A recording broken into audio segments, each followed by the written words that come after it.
Assalamualaikum warahmatullahi wabarakatuh. Waalaikumsalam warahmatullahi wabarakatuh. Saudaraku sekalian, kali ini kita akan berbincang-bincang tentang SMK Peduli. SMK Solo Peduli. Dan kita datangkan narasumber yang pas ya dari Solo Peduli, Mas Sutarno. Mas atau Pak? Mas saja nggak apa-apa. Karena ini masih muda ya, masih berapa sih? Golongan milenial. 27. Oh, 27. Dari 27 ya. Lulusan mana? Saya lulusan Undip. Undip. Iya. Jurusan? Jurusannya peternakan. Oh. Hubungannya apa ya? Peternakan juga apa ya, kalau dihubungkan itu saya tidak ada hubungannya karena SMK itu sudah di otomotif, terus kemudian kuliahnya di peternakan dan sekarang di Solo Peduli di sosial. Tapi sosial ini memang menjadi prinsip utama di awal masuk Solo Peduli ya. Jadi kalau niatnya sudah sosial itu di Solo Peduli pasti bertahan lama juga. Karena kalau di sosial itu kalau yang dicari benefit ya pasti tidak bertahan di Solo Peduli sendiri. Makanya walaupun di sosial di rumah insya Allah juga tetap mengembangkan usaha peternakan. Jadi di Solo Mas? Internak sapi. Oh, sapi. Iya. Punya berapa? Merintis. Ini baru 7 ekor. Wih, iya. Kaya dia. Baru 7 ekor. Nah, ini insya Allah di Solo Peduli ini adalah sosialnya gitu. Nah. Oke, kalau asli mana? Aslinya Karangpandan. Karangpandan Karanganyar. Iya. Sudah berapa lama di Solo Peduli? Alhamdulillah ini memasuki tahun kelima sejak 2015 ya? Bulan November. Berarti sudah tidak diragukan lagi. Iya. Terbukti teruji. Iya. Dan juga di Solo Peduli ini 5 tahun ini tidak terasa lama. Karena mungkin asik dengan sosialnya ya mungkin. Karena dulu pernah bekerja di sebuah perusahaan di laboratorium itu 1 tahun itu terasa lama. Tapi di Solo Peduli ini karena fashionnya mungkin karena suka di dunia sosial ya sejak zaman kuliah ya 5 tahun pun tidak terasa. Oke. Iya. SMK Solo Peduli. Iya, SMK Solo Peduli. Tahun berapa itu mulai dibangun? Kalau untuk dibangunnya ini sudah generasi kemarin angkatan 8 lulus. Berarti sudah 10 tahun ya, 2000. Iya, enggak tahun 2000 ya. Jadi kemarin angkatan 8 sudah lulus. Oke, yang tahun 2000 berarti sudah berdiri. Lulus. Iya. Wakaf juga. Untuk SMK ini mungkin sudah terkenal di banyak tempat, tapi SMK Solo Peduli itu masih memakai tempatnya pemerintah.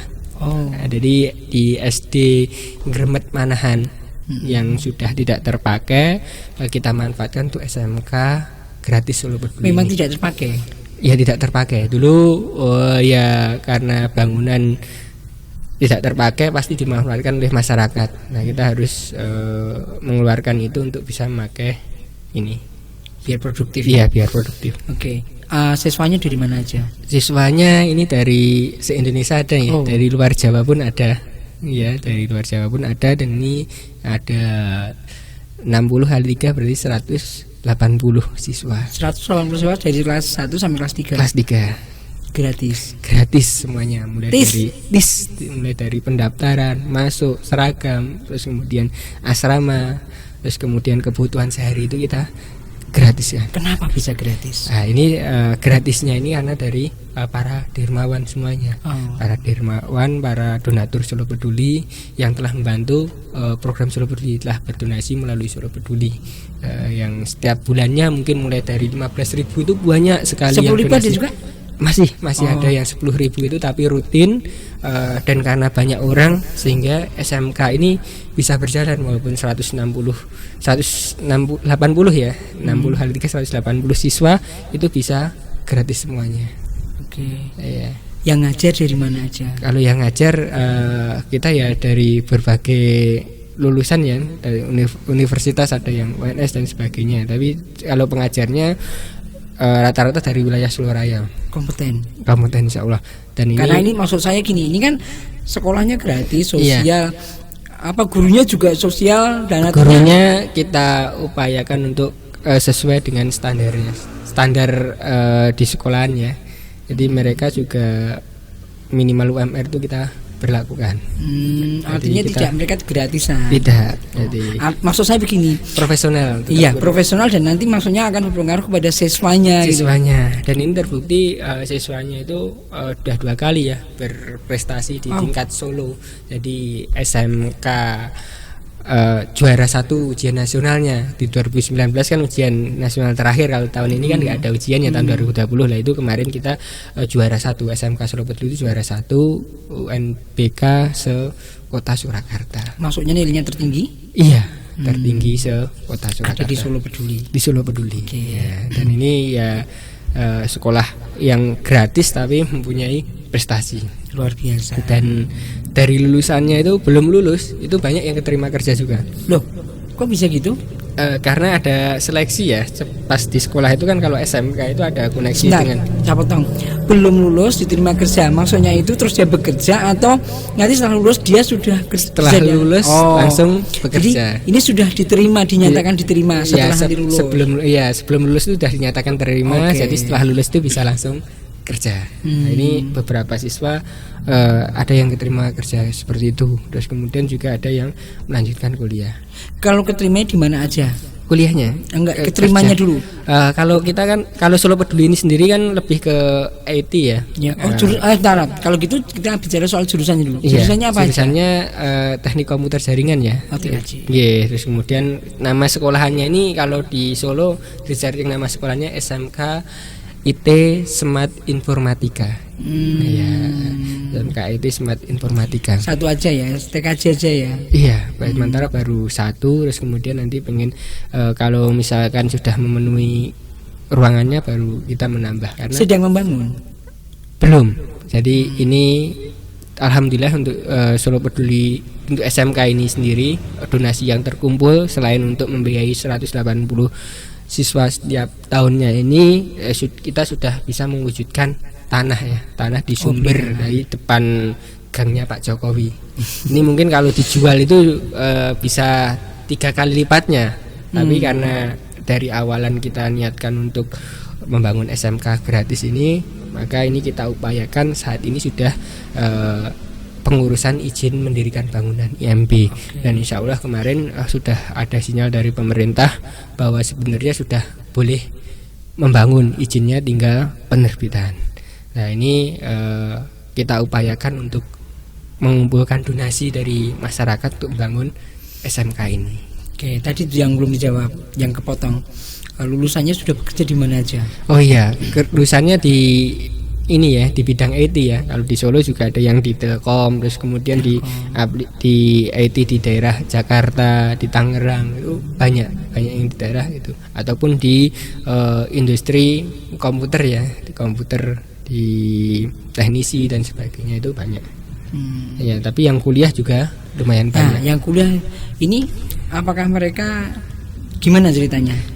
Ya dia setelah lulus itu walaupun SMK sudah punya ini pasti dia ingin melanjutkan ke jenjang berikutnya. Dan dia banyak siswa SMK Gratis Solo Peduli ini yang daftar dan keterima di negeri dan mereka di PTN. Terus kemudian mereka kan dari keluarga tidak mampu, jadi banyak yang keterima di PTN itu mendapatkan beasiswa dari negara. Iya, dari negara. Tapi saya dengar juga ada Solo Peduli mengeluarkan beasiswa juga untuk kuliah. Ada. Gimana itu? Itu kalau beasiswa untuk kuliah itu namanya kita HMP nih, Himpunan Mahasiswa Peduli, kalau mahasiswa yang mendapat.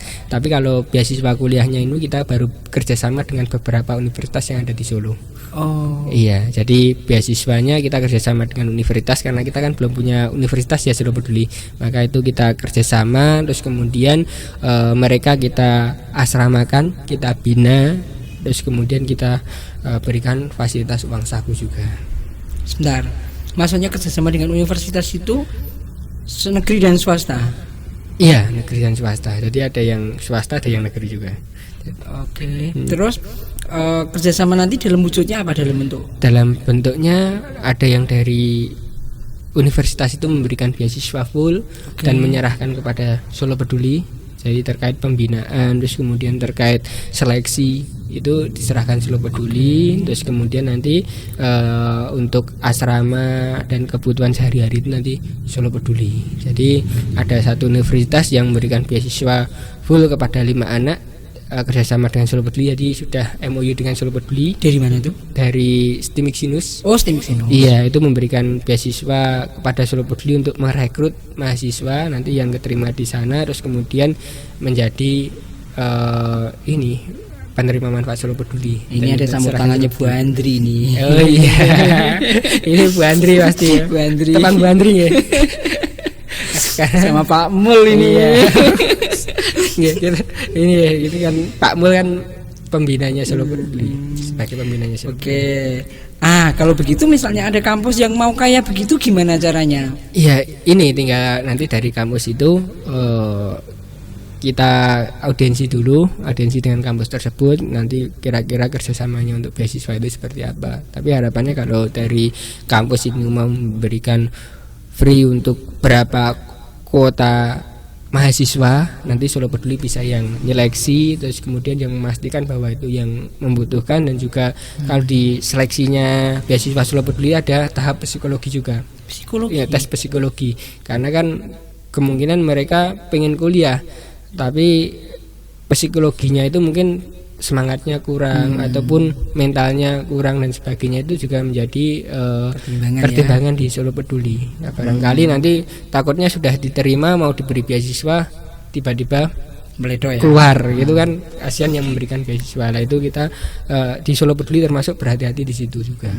Ada lagi kampus yang sudah bekerja sama? Terus kemudian kita ada Uniba. Oh, Uniba dan juga IAIN ya. IAIN negeri ya. Iya. Okay. Terus kemudian di Semarang tuh kita ada juga memberikan beasiswa, tapi kita memberikan ya kepada mahasiswa UIN juga. Mereka ngasih full beasiswa. Kalau di Solo Peduli ada yang full, ada yang tidak. Jadi kalau yang di UIN itu beasiswanya hanya dari Solo Peduli, jadi sifatnya tidak full. Terus kemudian kalau yang Sinus, terus Uniba itu kita memberikannya full. Oh gitu. IAIN juga full. Jadi kalau yang beasiswanya dari Solo Peduli sendiri itu ada? Yang dari Solo Peduli sendiri yaitu yang diberikan kepada UIN Wali Songo itu. Oh UIN. Iya, itu ada beberapa mahasiswa. Kalau yang seperti itu pertimbangannya apa?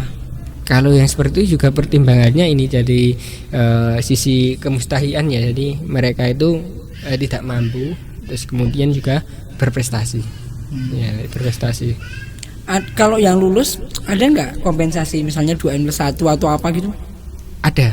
Oh, ada. Jadi kita fasilitasi ya, kita intinya memberikan fasilitas kepada mereka yang sudah lulus mendapatkan beasiswa itu untuk mengabdi ke Solo Peduli. Jadi dari dalam bentuk ini bekerja di Solo Peduli. Oh, gitu. Jadi dia juga kita upayakan untuk kafalah ataupun gajinya itu tetap digaji ya? Iya, sesuai standar. Tidak hanya mengabdi gratis, tidak, tapi kita bayar nanti sesuai dengan passionnya masing-masing. Jadi mereka itu di bidang apa kita sesuaikan. Nah ini kita ada satu lagi sebenarnya beasiswa di UII. Itu kedokteran. Jogja ya? Iya, kita ada satu mahasiswa kedokteran yang kita biayai di Jogja. Dibiayai? Iya. Tapi tujuannya nanti memang untuk klinik-klinik tadi atau? Iya, untuk klinik. Jadi nanti setelah lulus, karena passionnya siswa itu memang ke situ? Iya, karena dia jurusannya kedokteran. Jadi nanti dibutuhkan di klinik Solo Peduli setelah kuliah di sana, lulus, terus kemudian bisa mengabdikan di Solo Peduli. Tapi tetap dengan digaji juga. Gitu. Kenapa kok di Jogja gitu? Karena itu berawal mulanya itu ada mahasiswa yang sudah kuliah di sana, tapi kondisi orang tuanya itu saat itu ekonominya menurun. Jadi untuk membiayai itu ya sudah tidak mampu lah untuk membiayai itu. Maka Solo Peduli melihat seperti itu, terus kemudian kita bantu, terus kemudian mereka kita ajak komitmen untuk di program sosial Solo Peduli ini. Jadi setelah lulus harapannya juga bisa mengabdikan ilmunya itu di programnya Solo Peduli di kliniknya tadi. Oke. Ya. Mudah-mudahan cepat lulus, amin. Bermanfaat. Amin. Kondisi COVID. Iya. proses belajar mengajarnya siswanya bagaimana? Kalau untuk di Solo Peduli ini masih daring ya, via online ya. Via online ya, kita masih via online. Terus kemudian kemarin wisuda pun juga kita via online ya. Wisudanya via online. Ini harapannya segera nanti pulih, terus kemudian kita bisa mengadakan pembelajaran secara normal lagi. Secara operasional ada masalah nggak mereka online? Kalau di kita tidak ada ya, tidak ada karena jurusannya kan sebelumnya sudah di bidang IT ya, jadi terkait online juga tidak terlalu menjadi kendala gitu. Kemudian nanti di era new normal apa yang dipersiapkan? Yang dipersiapkan di Solo Peduli nanti tetap kita mengikuti peraturan pemerintah ya. Nanti mulai masuk kapan, terus kemudian protokoler kesehatan seperti apa nanti kita tetap persiapkan itu. Terus kemudian nanti ya kita tetap optimalkan untuk pembelajarannya agar ini siswa-siswa itu tetap bisa berprestasi gitu. Nanti apakah akan juga diterapkan bangkunya dijarangkan atau gimana? Atau sekarang mulai dipersiapkan apa? Ya nanti kalau untuk protokoler kesehatannya seperti itu nanti kita siapkan seperti itu juga. Jadi mejanya juga tapi kondisi kelasnya juga kita terbatas sih sebenarnya. Mungkin nanti bisa dibedakan ini ya, di shift itu mungkin bisa, karena ini kalau di Solo Peduli kan SMK-nya itu baru 6 kelas dan kelasnya juga hanya 6 itu karena bekas SD kan 6 ya. Bekas SD 6 dan setiap kelasnya 30. Nah itu jadi nanti mungkin kalau di new normal ini ya kita shift untuk pembelajarannya kalau sudah disarankan untuk masuk seperti biasa. Pelepasannya kemarin gimana? Tadi sudah cerita sedikit. Iya, kalau untuk pelepasan kemarin kita ada beberapa siswa yang secara simbolis di sana, terus kemudian kita live-kan di YouTube. Jadi semua siswa harapannya mengikuti di YouTube itu. Kita absen satu persatu mengikuti wisuda online itu. Lebih suka online atau lebih suka langsung? Iya, kalau biasanya di langsung itu sangat terkesan ya yang namanya wisuda. Mungkin di online ya ini kurang begitu greget ya. Kalau pelajaran lebih suka ngajar langsung atau online? Ini harus tanya gurunya juga dulu ya, karena saya di bagian Solo Pedulinya ya, bagian Solo Pedulinya yang kan gurunya ada sendiri. Saya fashionnya kan bukan di gurunya ya, tapi saya lebih banyak mengajak masyarakat untuk berdonasi untuk membiayai program-program tadi, salah satunya SMK nanti supaya tetap bisa berjalan, orang-orang yang tidak mampu mempunyai impian itu tetap bisa bersekolah gitu. Yang sudah lulus ya, apakah sudah ada yang bekerja? Kemudian mungkin itu dulu, yang sudah lulus bagaimana kondisinya yang dulu-dulu? Yang sudah lulus ini datanya kita sudah punya semua, terus kemudian yang banyak yang sudah bekerja. Dan kemarin juga ada yang di PTN itu menjadi presiden mahasiswa, di ketua BEM. Ketua BEM itu jadi prestasi yang luar biasa di perguruan tinggi negeri, tapi bisa jadi ketua BEM juga. Itu kemarin ada. Jadi yang sudah kerja ini juga alhamdulillah sudah bisa membantu adik-adik kelasnya. Oh gitu. Iya. Jadi mereka nyisihkan juga. Jadi insya Allah ini kebaikan. Kewajiban atau sukarela? Sukarela, kita lebih ke sukarela. Dan sebelum lulus memang untuk mindset untuk membantu adik-adiknya itu kita bentuk, kita dimotivasi karena mereka dibantu dari masyarakat, harapannya juga bisa membantu lagi. Saya maknyes gitu ya, sampai bisa membantu.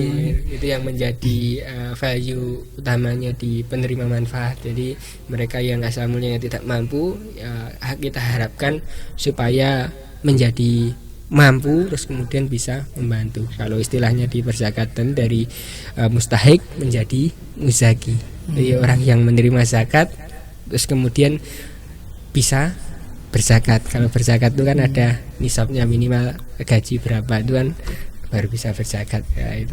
Kalau yang lulus dan bekerja di Solo Peduli, kondisinya bagaimana rata-rata? Kalau yang lulus dan bekerja di Solo Peduli di anak SMK ya, anak SMK ini ya alhamdulillah mereka mempunyai prestasi misalkan tadi di bidang IT tentang desain dan sebagainya, itu bisa kontribusi maksimal di situ. Terus kemudian di bidang keuangan itu dulu yang dari Solo Peduli mendapatkan beasiswa kuliah, itu sekarang yang sudah menjadi direktur keuangan itu juga ada dari direktur keuangannya Solo Peduli, jadi sudah dipercaya untuk keuangannya Solo Peduli. Oke, jadi benar-benar mereka belajar itu bermanfaat dan bisa menghasilkan manfaat untuk banyak umat. Ya. Jadi ini kalau di program SMK gratis ini salah satu inovasi di ini ya, dunia perzakat ataupun di lembaga amil zakat. Karena kalau zakat itu kan harus disalurkan ke 8 asnaf, dan kalau kita nyalurkannya ke fakir miskin dalam bentuk sembako ataupun uang, itu kira-kira kita beri hari ini 1 bulan ke depannya habis saja, tidak ada perbedaan. Tapi kalau zakat ini kita kelola untuk membiayai anak-anak SMK yang tidak mampu ini, kelak anak-anak SMK itu menjadi mempunyai ilmu, terus kemudian bisa bekerja dengan layak, terus kemudian keluarga ekonomi keluarganya itu bisa terangkat ya. Ekonomi keluarganya itu bisa terangkat, terus kemudian gantian bisa membantu. Jadi tidak zakat tidak sekali habis, tapi akan terus mengulir terus ya. Harapannya mereka bisa membantu terus gitu. Laporannya, jadi dari yang mungkin mendonasikan terus kemudian digunakan untuk apa, laporannya dari mana, diketahui dari mana? Laporannya kita update ya, setiap kegiatan, setiap program akan kita update. Kita update setiap saat, masih itu di media rilis. Kalau jenengan di salah satu media itu kan pasti setiap di Bengawan ya, Warta Bengawan itu kan setiap ada kegiatan pasti masuk rilis ke sana. Nah, terus kemudian juga di Solo Peduli, di webnya Solo Peduli itu akan kita update. Dan di majalahnya Solo Peduli. Ya, di majalah Solo Peduli itu program secara garis besarnya itu kita cantumkan di sana. Tapi kalau mau kita cantumkan semua pasti nggak muat, jadi hanya sebagian besar. Terus kemudian penerima manfaat setiap bulannya itu berapa kita laporkan. Yang pengen sekolah di Solo Peduli, bagaimana caranya? Caranya di saat pendaftaran ya, kita biasanya mulai Januari sudah pendaftaran. Iya, itu sudah pendaftaran. Mereka itu mendaftar bisa secara, kalau saat ini secara online. Dan juga nanti tesnya juga kita ada tes via online dan juga langsung home visit ke sana. Jadi caranya yang pertama untuk menilai keluarganya ya. Iya, kalau secara normal itu biasanya kita untuk seleksinya itu yang pertama pendaftaran, berkas-berkas dari syarat mereka tidak mampu berprestasi itu kita dikumpulkan semua, terus kemudian kita seleksi. Yang lolos seleksi berkas nanti baru ada tes selanjutnya, tes wawancara dan tes tertulis. Setelah itu ada tes psikologi, baru nanti ada tes home visit. Ya, jadi kita benar-benar datang ke rumahnya, memastikan bahwa anak itu benar-benar tidak mampu dan juga aktif di daerahnya dan layak untuk mendapatkan beasiswa itu. Namanya memang beasiswa kan? Iya, beasiswa untuk SMK gratis itu. Oke. Nah, dari mungkin yang mendaftar ada berapa yang pernah ditolak? Kalau yang ditolak banyak ya. Jadi yang ditolak banyak ya. Jadi kita benar-benar kita seleksi. Kita seleksi. Kalau peminatnya banyak sampai bisa 2 kali lipatnya lebih, kadang sampai pernah ya 450 pendaftar yang terima padahal hanya 60. Tapi ini tidak terbuka untuk umum ya?